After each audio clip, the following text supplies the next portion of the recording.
আসসালামু আলাইকুম। মুক্তিযোদ্ধা ভাতা নিউজে আপনাদের স্বাগতম।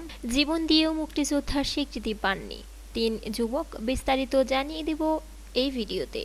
জাতীয় মুক্তিযোদ্ধা কাউন্সিলের সর্বশেষ আপডেট। 1971 সালের 6 ডিসেম্বর সকালে যশোর এর পালবাড়ি মোড় থেকে দুইটি গ্রুপে বিভক্ত হয়ে যান মুক্তিযোদ্ধারা। ক্যাপ্টেন হুদার নেতৃত্বে একটি ব্যাটালিয়ন নড়াইল অভিমুখে, অন্যটি মিত্র বাহিনীর কমান্ডার কর্নেল মনিন্দর সিং এর নেতৃত্বে খুলনা অভিমুখে রওনা হয়। প্রথমে চাচরা মোড়, তারপরে পুলিরহাট, এরপর সারাপুল ও সিরাজ সিংহা গ্রামের মাঝখান দিয়ে কোয়াদা বাজারে উঠে দ্বিতীয় দলটি। এরপর দলটি সকাল 10টার দিকে কেশবপুর সাতক্ষীরা সড়কের কানাইতলা মাঠে পৌঁছালে পাকিস্তান হানাদার বাহিনীর সদস্যরা অতর্কিত গুলি চালায়। এতে সম্মুখ লড়াই করতে করতে রামনগর রেল ক্রসিং পার হন তারা।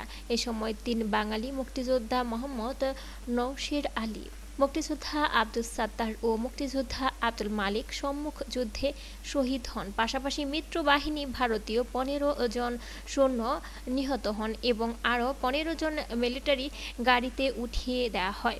পরে শহীদ 3 জনকে 11 নম্বর রামনগর ইউনিয়নের রাজারহাট রেল ক্রসিংয়ের পাশে এক কবরে চাপা দেওয়া হয়। এরপর আব্দুল মান্নানকে কতক নিয়ে মুক্তিবাহিনী খুলনার দিকে রওনা হয়। বিকেলে রাজহাট নোয়াপাড়া থেকে কর্নেল মানিন্দর সিং এবং তার 2টি গাড়ি নিয়ে যাওয়ার টাউন হল ময়দানে আসে। এরপর বিকেল 5টার দিকে মুক্তিযুদ্ধের অন্যতম সংগঠক আওয়ামী লীগ নেতা আব্দুর রাজ্জাক ও তোফায়েল আহমেদ ভারত থেকে আসা একটি হেলিকপ্টার থেকে নামেন। একদিন পর ওই 3 শহীদ মুক্তিযোদ্ধার লাশ কবর থেকে উঠিয়ে সিরাজ সিংহা গ্রামে দাফন করা হয়। তাদের সবার বাড়ি ওই গ্রামেই। এর বীরত্বগাথা পাওয়া গেছে যশোর সদর থানার সিরাজ সিংহার বাসিন্দা বীর মুক্তিযোদ্ধা জার্মান প্রবাসী মোহাম্মদ আব্দুল মান্নানের লিখিত চিঠিতে। এই চিঠি তিনি ওই 3 মুক্তিযোদ্ধার স্বীকৃতির জন্য মুক্তিযোদ্ধা মন্ত্রণালয়ে জমা দিয়েছিলেন।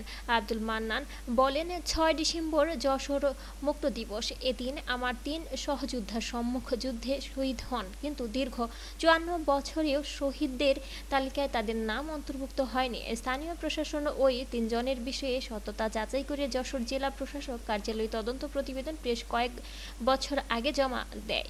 পরে 2022 সালের 20 মে জাতীয় মুক্তিযোদ্ধা কাউন্সিল জামুকায় 3 জনের নাম অন্তর্ভুক্ত করতে প্রস্তাব পাঠানো হলেও তা এখনও ফাইলবন্দী। বৃহত্তর যশোর জেলা বিএলএফ এর মুক্তিযুদ্ধকালীন উপপ্রধান মোহাম্মদ রবিউল আলম বলেন, 3 শহীদ মুক্তিযোদ্ধার ঘটনা খুবই দুর্ভাগ্যজনক।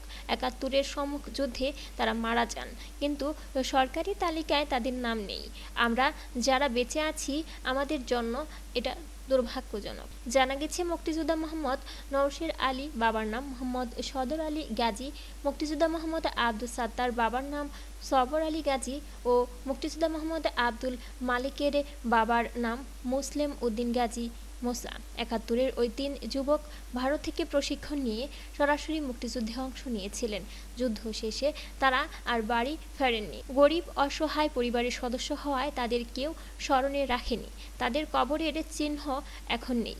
তাদের পরিবারের কোনো সদস্য বেঁচে নেই। এলাকাবাসী তাদের স্বীকৃতির জোর দাবি জানান। এই ছিল সুপ্রিয় বন্ধুরা মুক্তিযোদ্ধা ভাতা নিউজের সর্বশেষ আপডেট তথ্য। পরবর্তীতে আরও আপডেট পেতে আমাদের চ্যানেলটি সাবস্ক্রাইব করবেন আর বেল বাটনে ক্লিক করে রাখবেন সকল ভিডিওর আপডেট সবার আগে পাওয়ার জন্য।